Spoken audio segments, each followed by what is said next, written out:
This is Dr. Weine, a professor of psychiatry at UIC College of Medicine, where he's also director of global medicine and director of Center of Global Health. For 30 years, he has been conducting research both with refugees and migrants in the US and in post-conflict countries, focused on mental health, and violence prevention. His research mission is to develop, implement, and evaluate psychosocial interventions that are feasible, acceptable, and effective with respect to the complex real-life context where at-risk populations live. This work has been supported by multiple grants from the NIMH, NICHD, DHS, NIJ, and other state, federal, and private funders, all with collaboration from community partners. This work has resulted in more than 130 publications and 3 books. When History is a Nightmare, Lives and Memories of Ethnic Cleansing in Bosnia, Testimony and Catastrophe. Sorry, I lost my Testimony and Catastrophe, narrating the traumas of political violence, and Best Minds, How Allen Ginsberg Made Revolutionary Poetry from Madness. He has been awarded 2 Career Scientist Awards, the Services-Based Research and Refugee Families from the National Institute of Mental Health, and also Labor, Migration, and Multi-Level HIV Prevention from the National Institute of Child Health and Human Development. Dr. Weine is the 2020 recipient of the Abraham L. Halpern Humanitarian Award of the American Association of Social Psychiatry, and the 2023 recipient of the Pierre Giorgio L.E. Uslinge Global Engagement Faculty Award. So we appreciate you being here with us, Dr. Weine, and go ahead, take off with the presentation. Okay, thanks everybody. Hello, thanks for joining me. Thanks for taking time out of your busy day. We have an hour, right? Is that how it goes? What? That's correct. Yes, we have an hour. Okay. So I will talk for a while and then leave some time for Q&A. Want to begin by shouting out to my colleague, friend, Dave Kopaz, who I know is in University of Washington, but couldn't be here today due to some conflict. Well, I'm going to be talking about Allen Ginsberg, not Allen Ginsberg, Allen Ginsberg. How many of you are familiar with Allen Ginsberg? Raise your hand if you heard about him. And anybody read Howl before? Howl or Kaddish? Seen the film Howl? Okay, well, I hope that for those of you who don't know him, this will be an introduction to him. For those of you who do, you'll learn some things you didn't know before. And I think we'll learn some things about where art comes from and how, in some cases, the how of how art is made has to do with really difficult lived experiences.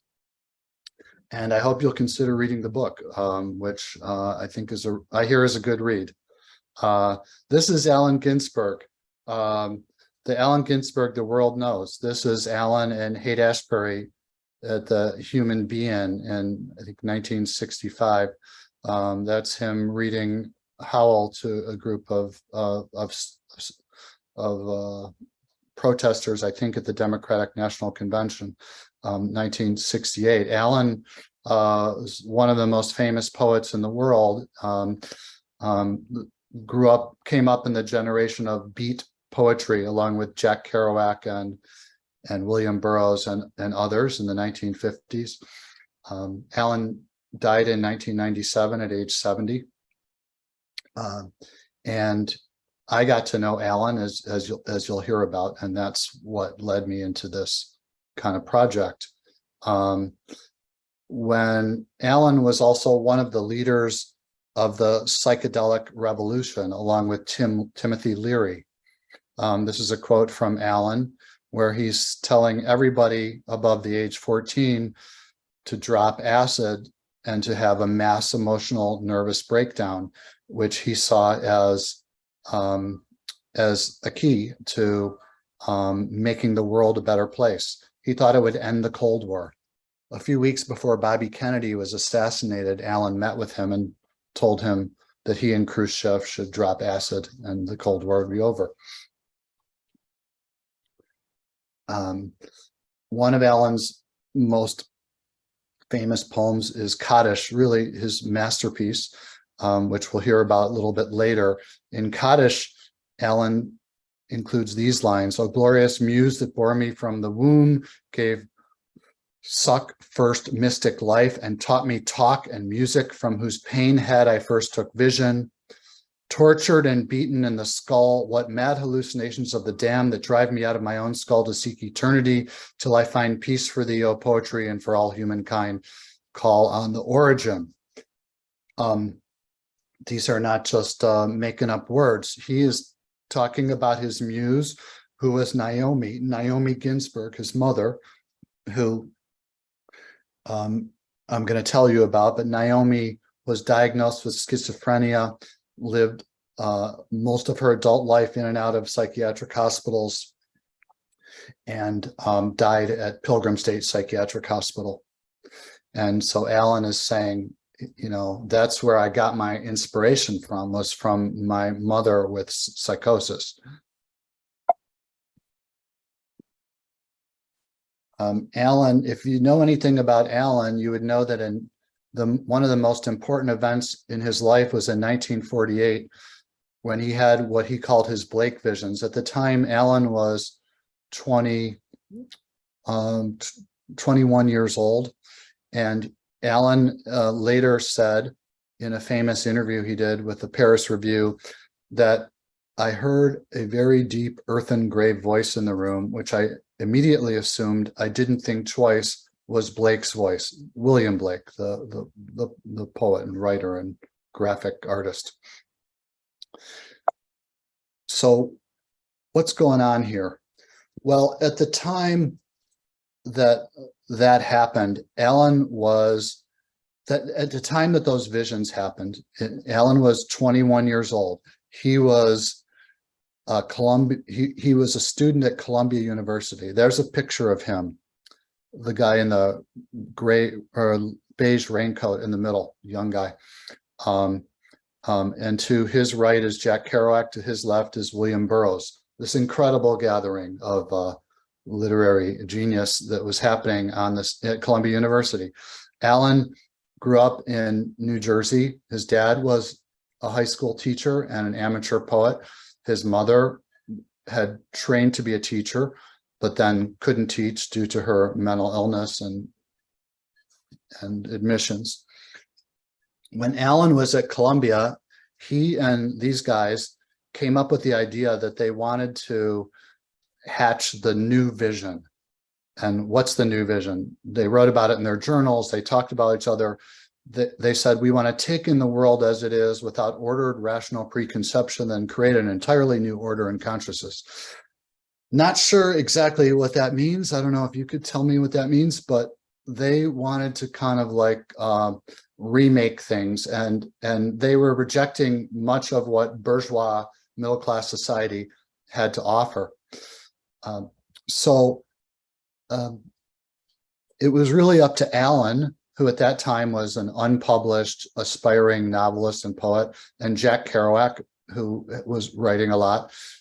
It was them who were going to write the new vision into reality.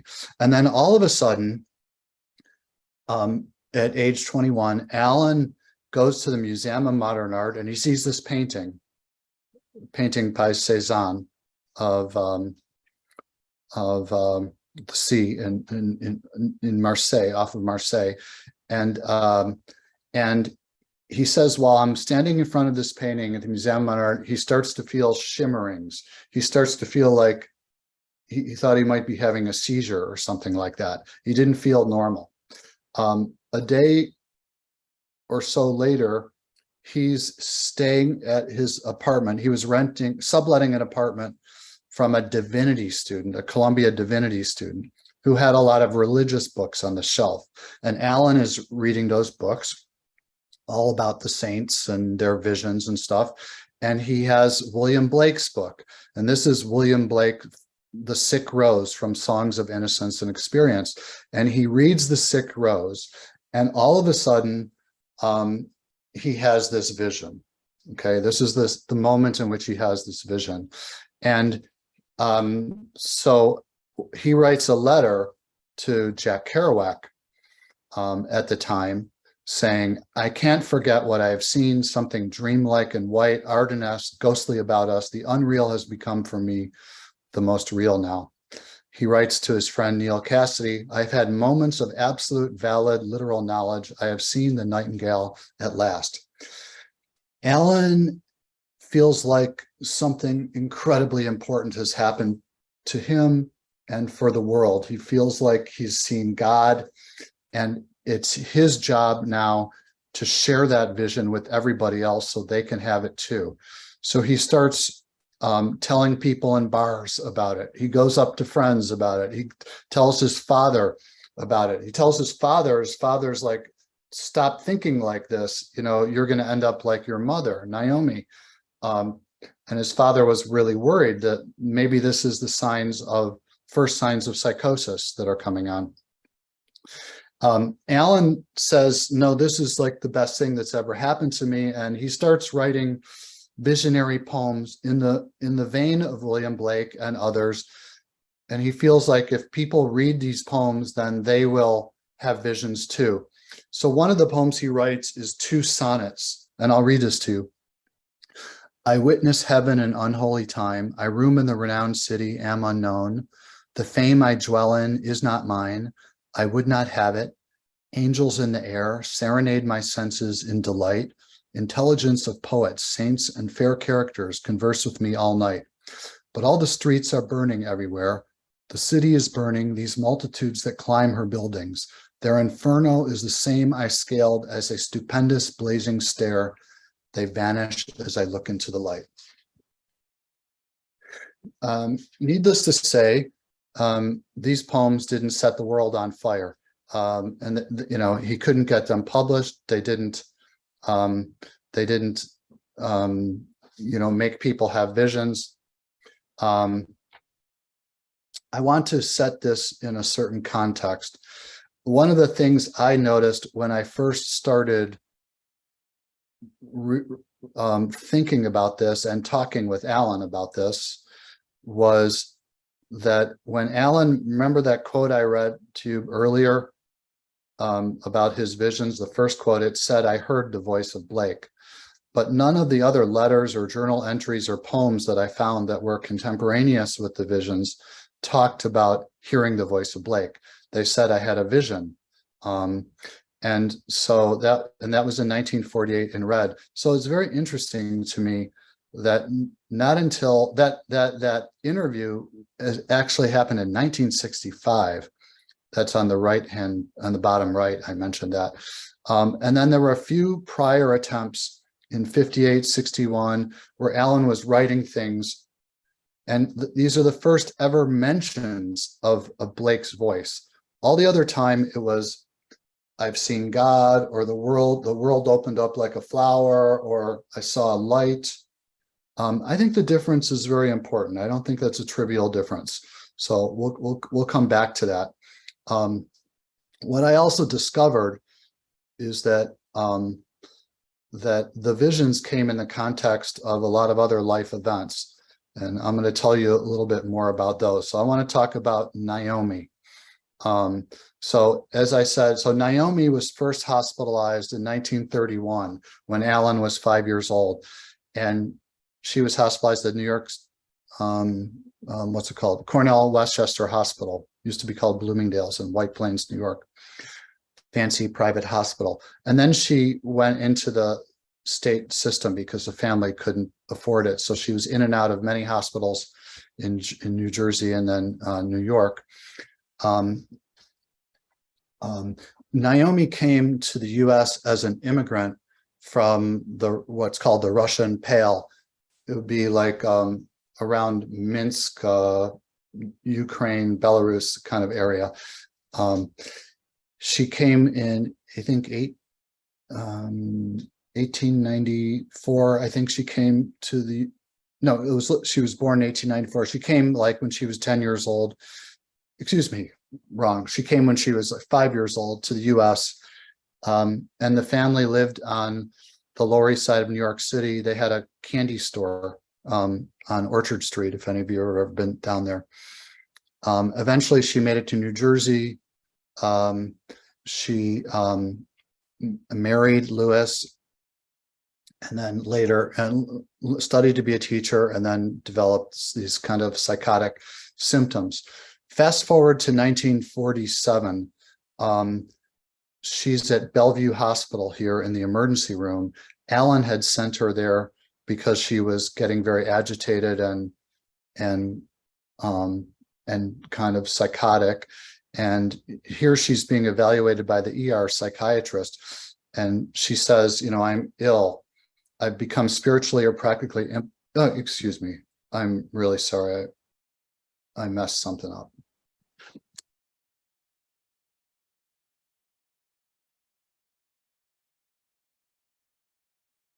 Bear with me.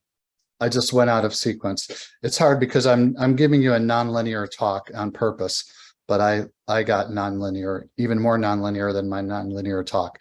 So we'll come back to Naomi in a second. I'm going to jump back to Allen.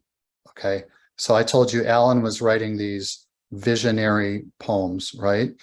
That people were thinking are not so enlightening and are sounding a little crazy. Allen wrote in his journal this at the time. He said, I am ill. I have become spiritually or practically impotent in my madness this last month. I suddenly realized that my head is severed from my body.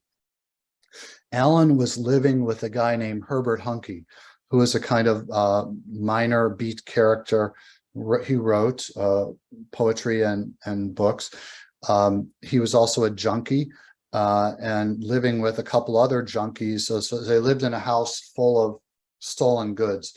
And one day they're moving those goods in New York City and in a car, and the car gets chased by the police and the car turns over. Allen is in the car. Allen has his journals with him in the car, and they get arrested by the police. And that actually makes the front page of the New York Times. Columbia student embeds with a criminal gang to try to get material for his novel. So reads the story. Herbert Huncke and the others get sent to Rikers. Allen's father hires an attorney who basically makes a plea deal with a judge that he will get admitted to the New York State Psychiatric Institute. So that's where Allen ends up. At the time, while all of this is going on, before he goes to the psychiatric hospital, Allen and Jack Kerouac, pictured there, write this humorous kind of line. All the doctors think I'm crazy. The truth is really that I'm lazy. I made visions to beguile them till they put me in the asylum. I think that's really funny. But the fact is, it was no joke. You know, Allen and people around him were worried maybe he's becoming crazy like his mother. And, you know, I think the people, including Allen, felt like maybe he really did belong in a psychiatric hospital at that time.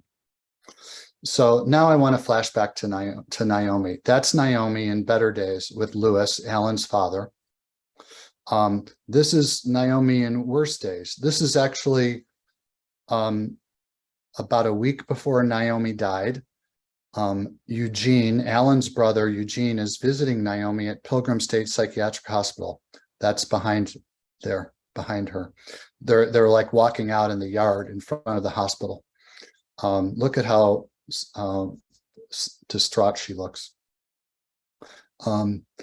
Allen wrote Kaddish it was published in 1961.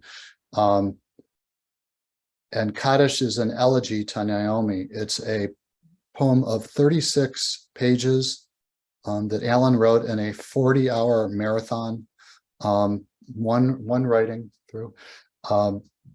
And it tells the story of Naomi. In fact, I would say it's the first ever family member, first person account of serious mental illness that there is. This poem has become extremely important culturally, and I think it was very important in terms of how it's shaped the world of mental illness as we know it. People like R.D. Laing, the famous anti-psychiatrist, was deeply inspired by Kaddish, and you know what you recognize now as the moment of the movement of people with lived experience, or mental health consumers, peer-led interventions. Culturally, they all should be traced back to Howl and Kaddish, especially. Kaddish really opened that up. Let's listen to a tiny bit of Kaddish, because in this excerpt, Allen is talking about Naomi, and I want you to get a flavor of what Allen lived with. Allen was essentially Naomi's caregiver as a child. His parents divorced, and Allen was more or less responsible for helping her through the day, talking her down out of her delusions, her psychosis, her suicidality, things like that. Let's hope this works. Now lost in Greystone Ward. New shock for her. Let me make sure. Could you hear it? Okay. So he's saying now lost in Greystone Ward, new shock for her. Greystone was the second hospital she was admitted to in Pilgrim State. I mean, in New Jersey, Greystone Psychiatric Hospital. Okay, I'll go back to it. We're going to let it go for like 2 minutes or so. Electricity, following the 40 insulin, and Metrosol had made her fat. So that a few years later, she came home again. We'd much advanced and planned. I waited for that day. My mother again to cook and play the piano, sing at mandolin, lung stew and stanka razin, and the communist line on the war with Finland, and Louis in debt, suspected to be poisoned money, mysterious capitalisms. And walked down the long front hall and looked at the furniture. She never remembered it all. Some amnesia. Examined the doilies, and the dining room set was sold, the mahogany table, 20 years love, gone to the junk man. We still had the piano and the book of Poe and the mandolin, though needed some string, dusty. She went to the bedroom to lay down in bed and ruminate or nap, hide. I went in with her, not leave her by herself. Lay in bed next to her, shades pulled, dusky, late afternoon. Louis in front room at desk, waiting. Perhaps boiling chicken for supper. Don't be afraid of me because I'm just coming back home from the mental hospital. I'm your mother. Poor love, lost, a fear. I lay there, said, I love you, Naomi, stiff next to her arm. I would have cried. Was this the comfortless lone union?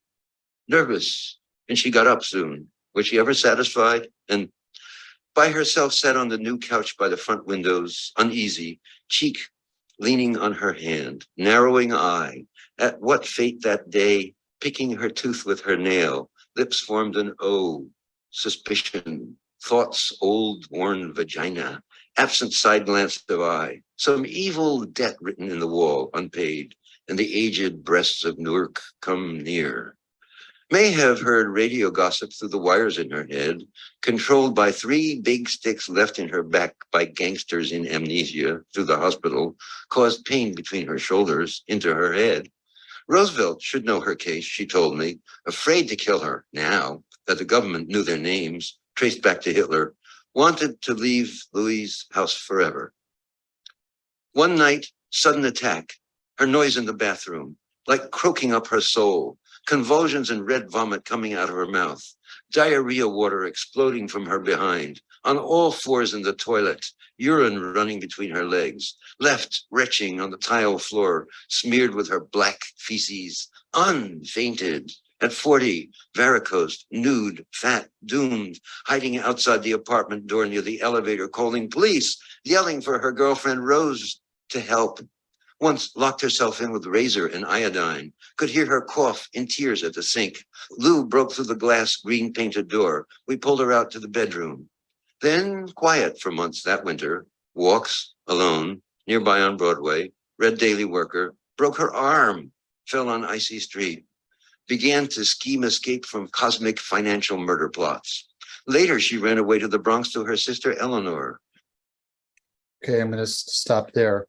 I think you get a sense that Allen's telling the story of what he experienced with his mother. You could hear him talking about his mother's paranoid delusions of Hitler and Roosevelt and Mussolini. You could hear him talking about her nudism and her suicidality, and how scary that must have been for Allen, how difficult that must have been for him to watch that. But he tells a story in a way I think you could hear his attachment to his mother. He clearly loves her and was trying to be there for her. And when he tells the story of her, he tells the story of her in a very humane and heartbreaking way. Now Oops, lost in sorry, Grace. I'm trying to, okay. So now I'm fast forwarding to this moment in 1947 when she was at Bellevue Hospital. Allen had sent her there. And she said to the psychiatrist, I can't keep trying to hold on to a happy thought. She's trying to hold her head up. Her head is drooping. So I can't hold on to a happy thought, in this kind of delusional way, confusing body, holding on a thought with holding up her head. She talks about her husband. That's where my trouble started. Everyone knows my life. It's a case in history. My husband killed his brother and child. My husband is a well-known poet. I left him 4 years ago. I got tired. We separated. His mother organized a gang to get something in America for the Jews. They went wild with killing. Her husband was a poet, and they had marital problems. And ultimately, Naomi was paranoid about Louis and Louis's mother-in-law. She was a communist. They were socialists. At the time, communists and socialists didn't get along. But here you could see she's taking that all to a paranoid and kind of delusional degree. She also had visions. She said, all of a sudden, a vision came to me when I first became sick. It said, have patience. It comes to the needy. I was so happy I tried to get him again, meaning God. She had visions of God. But she also said, I can't endure the suffering. I feel as though I'm dead, but I'm not dead. Naomi gets admitted to Pilgrim State Psychiatric Hospital. This is an image of Pilgrim State Psychiatric Hospital. At the time, it was the largest psychiatric hospital in the world. There were 13,000 patients at the Pilgrim State Psychiatric Hospital. Can you imagine? Can you imagine? This is the building she was standing in front of. It's about 100 miles from New York City on Long Island. I was, because of with Allen's permission, I got access to her records, which is how I can tell this story. Once after the family visited her, she said, I feel sorry that they have to come and see this site. There's no hope for me. I want to die. She became very suicidal when she was in the hospital. She wrote to Allen and she said, for the love of Jesus, I do not know how I got this sickness. It's up to you to find out. Your loving mother, Naomi. Well, Allen didn't become a psychiatrist or a neuroscientist. He didn't find out in a way, but in another way, I think he took this quote really seriously. And I think you could see everything he did in his life and all of his poetry is a kind of response to this request from his mother. This is an example of one of the letters I found. Eugene, that's Allen's brother. Please come see me in a hurry. One son call up the other. Tell Eleanor, that was her sister, to come see me. I'm still alive and walking around. I mean, Naomi got swept up in this whole generation of people that were essentially disappeared into the state psychiatric hospitals. 13,000 patients, can you imagine? So Naomi, on this admission, got ECT. She responded a little bit, and then she started having more negative symptoms, psychotic symptoms. You could hear her talking about it here, read her talking about it, and look at what the recommendation is from her doctors: prefrontal lobotomy. So at the time, you know, lobotomies were being done. They were being done a lot at Pilgrim State Psychiatric Hospital and other state psychiatric hospitals, especially in New York. The director there had been trained how to do them by, what's his name? Walter Freeman, who was like the #1 lobotomist in the United States. And they did their first like controlled, or not controlled, but a case series of lobotomies. And they actually wrote a paper about it. And Naomi is actually one of the cases in the case series. And so I was able to read about that. But what we know now is that lobotomies were really hyped up as like the cure for serious mental illness, kind of like open heart surgery was. This was psychiatry's great operation. It was on the cover of Time magazine. Patients were actually calling up their doctors, and patients' family members were calling up their doctors saying, I want a lobotomy, or give my loved one a lobotomy. So imagine that. So I got to know Allen when I was a medical student at Columbia University. He was a hero of mine since I was a kid. I read Howl and Kaddish when I was junior high school.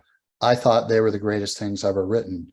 And I thought they were just as good as Bob Dylan and the Beatles. And you know, they kind of blew my mind. And I continued studying literature as I was coming into psychiatry. And I was very interested in his poems because of how they talked about madness and psychiatry. And I was interested in literary and psychiatric perspectives on madness. So I wrote Allen a letter out of the blue, sent it to his publisher. I'm a third-year medical student at Columbia University, New York City. And lo and behold, I come home a week later and there's a message from him on my answering machine saying, hi, Steve. Yeah, I was in the bug house. Yeah. Give me a call tomorrow. We could talk about it. I called him. I don't know the proper analogy, but Allen Ginsberg was really huge. So I don't know. It would be like Taylor Swift calling you back or Beyonce calling you back. I mean, it was like big deal. He was a huge cultural figure, a celebrity. And but I really had things I wanted to talk to him about. So we ended up meeting a few days later, and he gave me access to his archives, which at the time was at Columbia University. And I'm rummaging around the archives and I find this letter.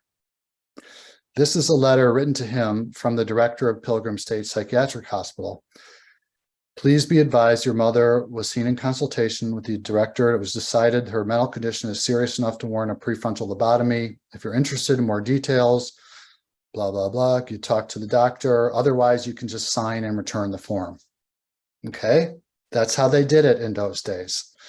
Allen gets this letter. He had just returned from being in the Merchant Marines in Dakar, Senegal. And after having been thrown out of Columbia for something, and he gets this letter and he's like, okay, I better go out there. He goes out to the hospital. He meets the resident. The resident says to him, your mother is going to die unless she gets this operation. So you better sign on the dotted line or she's going to die. He said to me, They told me that her head would literally explode if she didn't get the operation. He signs. He doesn't talk to his father. At the time, he's the legal guardian of Naomi. He's 21 years old, actually 20 years old. He's a student at Columbia University. He signs without talking to anybody, writes this entry in his journal on the way home on the train on the way home from the hospital. Allen, don't die. He felt suicidal at that time. The doctors do a prefrontal lobotomy, which involves taking this instrument called a leucotome and sweeping. At the time they made incisions at the side of the head, like in the temporal area. They went in with that and they made sweeping incisions with the leucotome to cut the tissues that connected the prefrontal cortex to other parts of the brain. Naomi didn't know that she had this operation. She didn't know that Allen consented. In fact, nobody knew. Allen was a very famous guy. He had written tons of poems, and he was on TV. He was played with the Grateful Dead and all of that, but nobody knew that he had signed consent for this lobotomy. I never knew until I saw this letter. And I said to Allen, this is a secret. Yeah, it's a secret. So now I want you to think back to that time before the visions, okay? Before Allen had his visions. This lobotomy happened like a couple of months before the visions, okay? At the time, they were very influenced by Arthur Rimbaud, a great young French writer, whose kind of like approach to life could be summarized in this passage. As I came down the impassable rivers, I felt no more the bargeman's guiding hands. The idea that like when you go into impassable rivers, like a crisis, like imagine big rapids, like throw everything out the door, all things that you knew before, all principles, all values, all practices, they don't matter anymore. And in a way, that's how Allen felt and the others felt about this crisis of the lobotomy. This was what was going to separate Allen from his life previous, from his relationship with Naomi, from how he thought about the world. Allen gets admitted to the New York State Psychiatric Institute. That's this building. You couldn't have a more different place than the Pilgrim State Psychiatric Hospital, although they're both part of the New York system of mental health, state system of mental health. But this is an elite research institute that's affiliated with Columbia University. And it's where I was actually training. I was a medical student, learning medicine and psychiatry at the time. So Allen gets admitted. Now I want to give you a little snapshot of what happens there, because one of the great things that Allen gave me access to was his psychiatric records, and nobody has seen those. And from my point of view, this is a goldmine, because, name me another brilliant, creative person at a crucial time in their lives where we have their psychotherapy progress notes and we could see what they said and what was going on.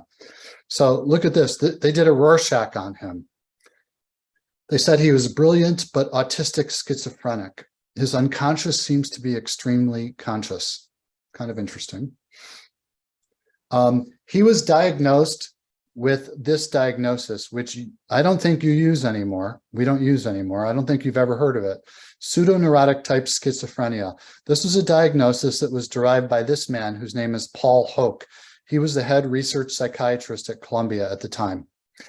And pseudoneurotic type schizophrenia is kind of between neurosis and psychosis, but it's not borderline. The idea is these are people who have essentially a psychotic core, but they defend themselves very well with neurotic kinds of defenses and mechanisms. So they have what they call pan-neurosis, pan-anxiety, and pansexuality. When I explained this to Allen, he said, yeah, I think this is actually a pretty good summary of what what was going on, except I wasn't having a lot of sex. So that part you got wrong. But the rest of it was pretty good. And Allen actually liked the diagnosis because Allen likes the idea that we all live near psychosis and have psychosis within us. This is kind of Allen's creed. Back to Dr. Hoke. Dr. Hoke has written some papers about this. I've looked at those, and one of the papers, he says some patients have responded very well to psychosurgery. Believe it or not, they had randomized controlled trial in which half the people were assigned to psychotherapy and half to lobotomy. So Allen was actually in a group of patients that were being selected for lobotomy at the time. In the 1980s, when I was doing this research, which is 30, 40 years later, believe it or not, one of my psychiatry attendings, and he was like my supervisor for my clerkship, was one of Allen's therapists. And I talked to him about Allen, and he said, yeah, Allen was very sick at the time. We were really concerned about him, but I looked out for him. I made sure he didn't get selected for lobotomy. Incredible. It's incredible things going on. This is a painting that Allen did in art therapy, looking out over Hudson River and George Washington Bridge at the psychiatric hospital. He's there for 8 months, This is the progress note from psychotherapy. He's talking here about his visions. At age 19, he began a search for a new vision outside of society, turned to antisocial behavior, blah, blah, blah.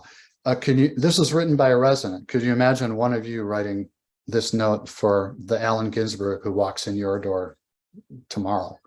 They wrote good notes back in the day. They took really good records. I want to share with you some vignettes from the psychotherapy. In my book, one whole chapter deals with this intensively, but I just want to give you a couple of vignettes. In the end, I think the psychotherapy was helpful to him, even though they didn't practice anything like trauma-informed psychotherapy. By the way, they never asked, was your mother lobotomized? He never told them. It was completely off the radar. But some helpful things happened there. Allen said to them in therapy, I am the greatest poet of my age. And so I'm going to ask you, if your patient said this to you, I'm the greatest poet of my age, what would you say?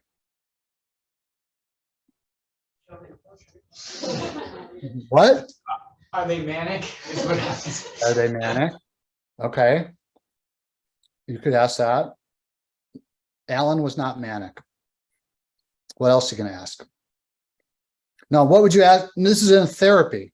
You're in therapy, and he's saying to you, I'm the greatest poet of my age. He's looking you in the eye. What are you going to say? Tell me more.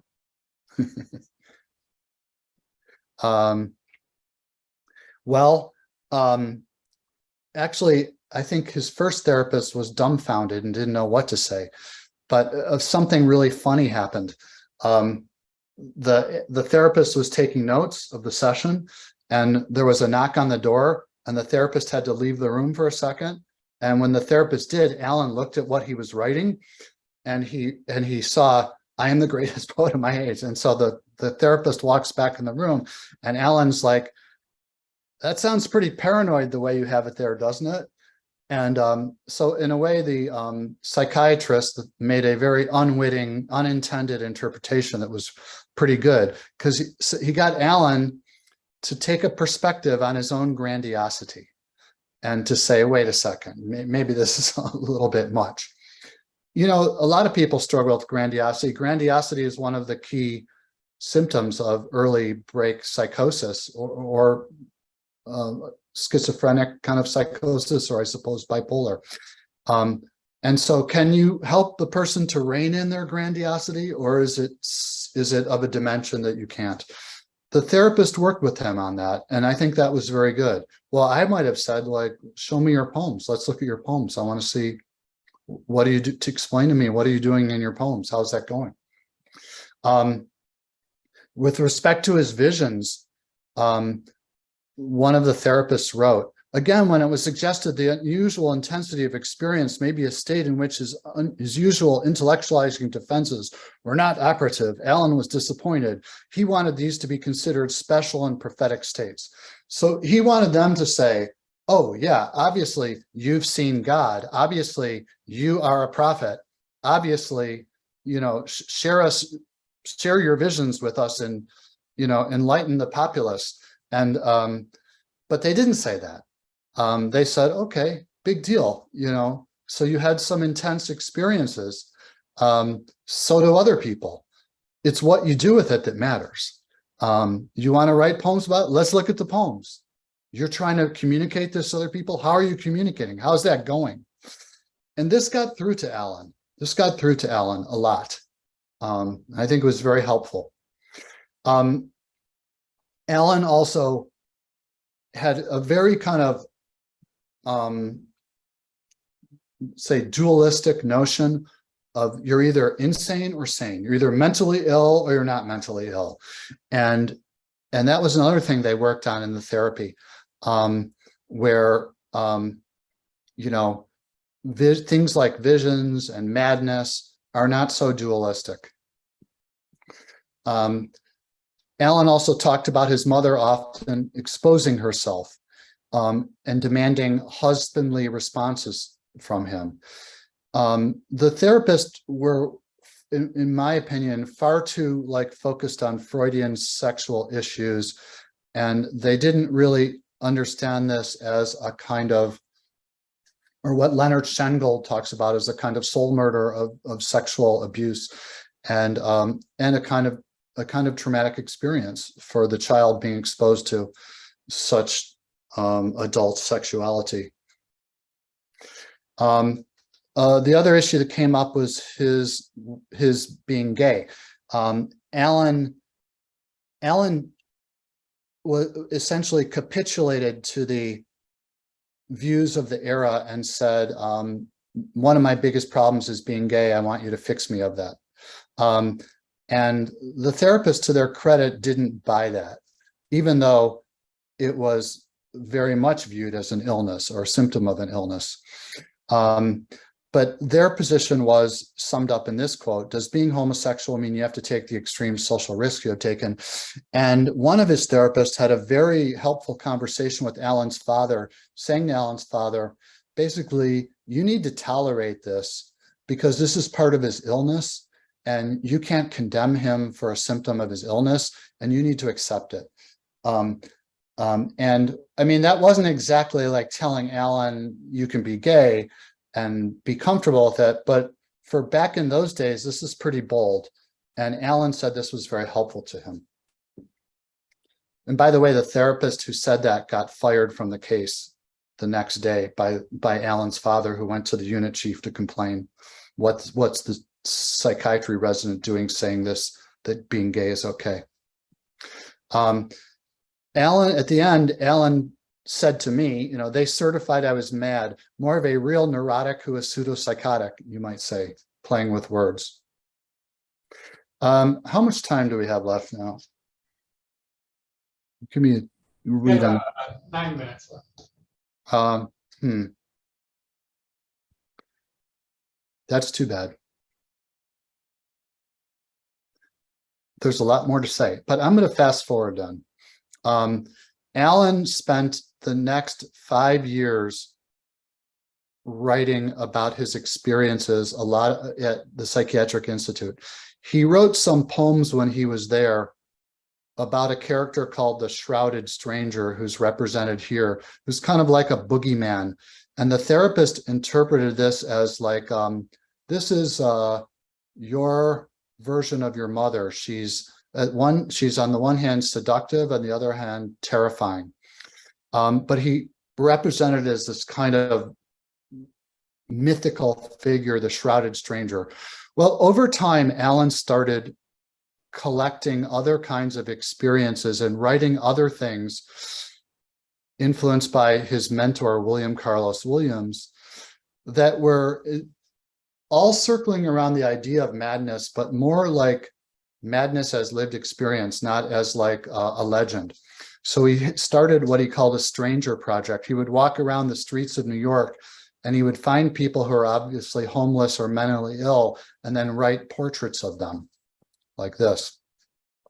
He also wrote about people who are half dead and half alive. So they're half alive, half skull, and he's drawing it here. I think this is very close to the notion of how we understand a trauma survivor. You know, half of you understands like what it's like to live in like peaceful real world, and half of you understand what it's like to live in a world upside down. Allen, in a way, lived a double-sided existence his whole life, with his mother going in and out of psychiatric hospitals, him going and visiting her there, him being exposed to her psychoses and then going to school, you know, and being a normal kid. So this idea of a double-sided existence was really powerful for him. He wrote poems about other people who ended up in jail and ended up in prison and ended up in the asylum. And then one day it happened. And this is how I'm going to end my talk. He did what William Carlos Williams told him to do. He says, go look in your journals, look at what you wrote in your journals, and then see what you can do with that. So he found this line from his journal, the top line, I saw the best mind, angel-headed hipsters damned. And this day, this is in 1955 in the North Beach section of San Francisco, he broke that line into two. I saw the best minds of my generation, generation destroyed by madness. This was an amazing change, an amazing difference, because by breaking it into two, he's saying now two very different things. He's saying these are the best minds of my generation. They're brilliant, they're hopeful, they're creative, they're funny. But he's saying, wait, but this is a generation destroyed by madness. What is he saying? And then he recombines it into one line. I saw the best minds of my generation destroyed by madness, which is now one of the most famous lines in poetry. This is the first line of Howl.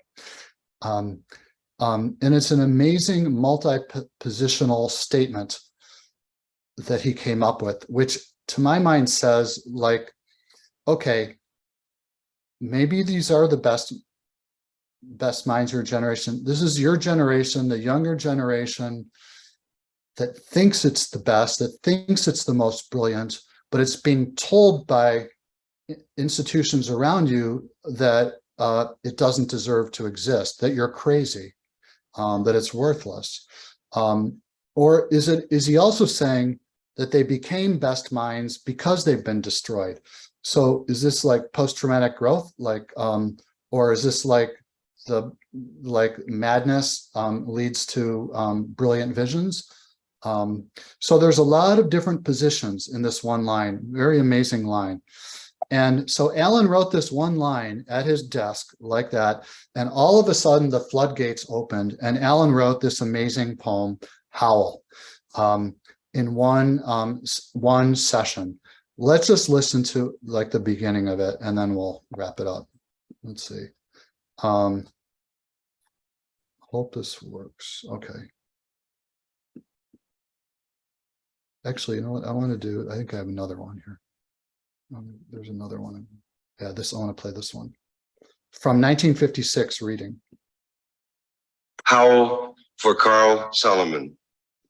Wait, stop. Carl Solomon was his best friend at the New York State Psychiatric Institute. The first day as a patient there, he met this other patient, Carl Solomon, who I became friends with, went on to have write a lot of books, but also clearly suffered from chronic psychotic illness. Okay, so Howl, it's dedicated to Carl Solomon. I saw the best minds of my generation destroyed by madness, starving, hysterical, naked, dragging themselves through the Negro streets at dawn looking for an angry fix.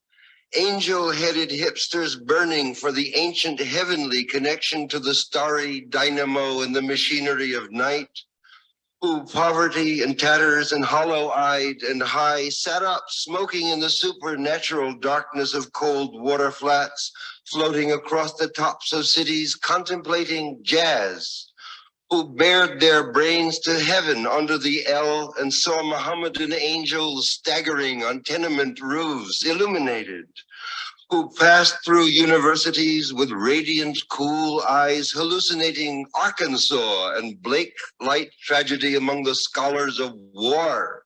That last line is referring to him. Hallucinated Blake amongst the scholars of war and universities. Other lines refer to Naomi. Every line refers to different people, but it's not flat documentation. It's an incredible, thrilling poem. And what I would say is this poem bears witness to madness as both a liberating and highly destructive experience. It's not one or the other, people. It's both. And that was always Allen's position. Allen was not for shutting people up, shutting people away, locking people away. He was for letting madness come out.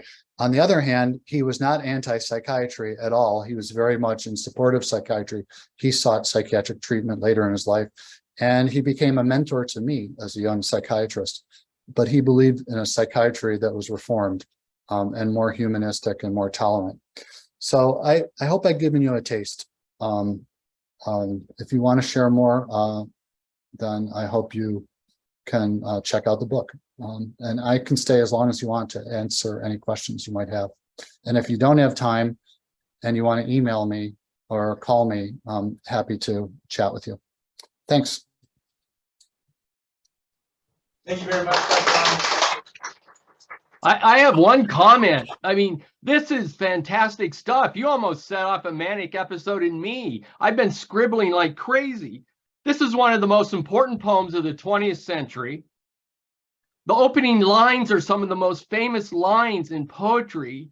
And then what you've done is, the way I learned it, it was always cultural. It was, yeah, people were oppressed by society and conformism. And what you've shown is it's so personal, and that it ties into his whole journey and his mother's journey. This is very important historically, what you've done with this, I feel. Thank you. I agree, obviously. And I think one of the ways I would respond to what you just said, which I really liked, and thanks for the Van Gogh cypress trees behind you, is Allen saw madness as a kind of social diagnosis. Well, actually, first thing, we guess we'd have to talk about the difference between madness and mental illness. But let's just even speak of mental illness. He thought about it as a social diagnosis, meaning that yes, there are individual people who are suffering here, but the suffering of individual people is very much tied into social conditions, social and cultural conditions. Think of his mother, who is like a poor immigrant, basically a refugee, who then gets sexually assaulted living in a boarding house, and then goes and lives in poverty, and then, you know, goes on to have the difficulties that she does. So he's not for saying, he wants us to connect the personal level, individual level experience and the social cultural level experience, not to think of them as separate things. And I think that that's a very important perspective. And yeah, so what, and you're right, when you read those poems, they're very empowering, I think. And they're empowering because they speak to us on so many levels, and it's asking for cultural change. It's asking for institutional change. But it does come out of a nexus of this kind of conflagration of personal suffering that he directly experienced and his mother experienced. And I had the opportunity to make those connections because he gave me the opportunity. And so I try to understand that, but it's also very important to me not to reduce it to the individual level and not to reduce it to the clinical level. There's not just, the poem is not just a bunch of symptoms. Allen is not just having a manic episode. I mean, he's a brilliant creative guy doing brilliant creative work. But yet there was real suffering and pathology there too. So it requires being able to deal with both at the same time. Thank you.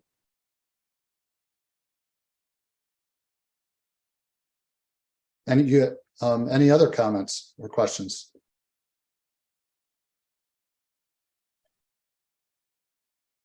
Is this like just totally out of the, how far is this from what you all are thinking about psychiatry, doing in psychiatry on a day-to-day basis? I'm a clinician too. I understand psychiatry.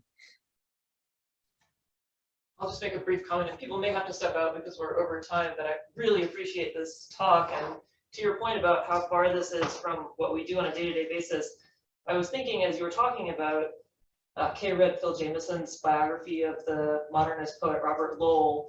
Yes. And he traces sort of his experience of living with bipolar disorder and receiving treatment really in an era before we had a lot of effective treatments for bipolar 1 disorder, at least initially in his illness, and kind of thinking about his experience of producing his poetry at various phases of his illness and with various treatments on board. And I think of that often when I'm talking to patients about medication, and they ask me questions about how medication or other treatment might affect their personality, their experience, or their ability to work or produce art.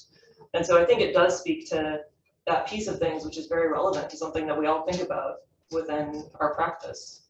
Good comment. Let me just respond briefly to that.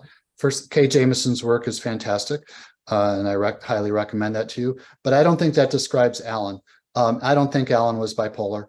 I think of Allen as more, there's a really wonderful book by Rachel Aviv, A-V-I-V, that I would highly recommend to you. New York Times recommended 10 recommended books last year, called some Strangers to Ourselves. And she gives these kind of portraits of these people for whom there is no good diagnosis. Sorry, it's just, I mean, there's clearly something going on there, but they just cannot be reduced to 1 or even 3 diagnoses. And I think Allen is in that group of people. Thirdly, it's like, I don't know what giving a diagnosis to Allen, how that would help deepen our understanding of his experience. I think I try to understand the phenomenon and his lived experience more so than the issue of diagnosis, but I think I talk about that somewhere in the book. And then I think the other issue is how much of the time is it the illness talking, and how much of the time is it the person's resilience or strengths or coping strategies talking? I mean, that Allen was given access to the suffering of his mother, to the world of trauma that she ushered him into, to the world of psychosis that the lobotomy ushered him into. But having those experiences doesn't guarantee that you're going to make brilliant art from them. You have lots of people who've had those experiences, but they come miserable into therapy, or they kill themselves, like Allen might have easily killed himself had he not gone to the hospital. So to me, it's the remarkable strengths that I hear talking more so than the illness a lot of the time. So let's not all fold it into one. And I think to harken back to the first gentleman's comment also, it was the ability to take this suffering, which could have crushed him and would have crushed any one of us. For sure, it would have crushed me, but make meaning of it, make spiritual meaning of it. William James, the great psychologist, Varieties of Religious Experience, says that those who are most primed for a spiritual conversion, a religious conversion, are those with neuropsychiatric problems. Like these are our people, and let's recognize that. And then the Surrealists, Salvador Dali and other Surrealists, said they buddied up with people with severe mental illness because they're like, these people have a take on the world that's totally unique and not middle class and bourgeois and boring. And we're going to make better art if we learn how to look at the world through the eyes within which they look at the world, which isn't to say that we are simply romanticizing mental illness. We're not saying schizophrenia isn't a bad thing, but we're saying, hey, you know, bad deal to have schizophrenia, but amazing the way in which those people can look at the world. And maybe we can learn something from that. So I don't know. So I'm glad to hear you're struggling with some of these gray areas that I too was struggling with, and that led me to embark upon this project. And I hope you keep struggling with it, and ask big questions and try to come up with complex and impactful answers in this area. And then you never know, the next person who walks into your office may be tomorrow's Allen Ginsberg, or whoever else that would mean to you these days. Okay, thanks a lot. I'm happy to talk to any of you again. If you want to just reach out to me, send me an email, and say hi to my friend Dave Kopaz if you talk to him. Sounds great. Thank you, Dr. All right. Weine. Have a good day. Bye-bye.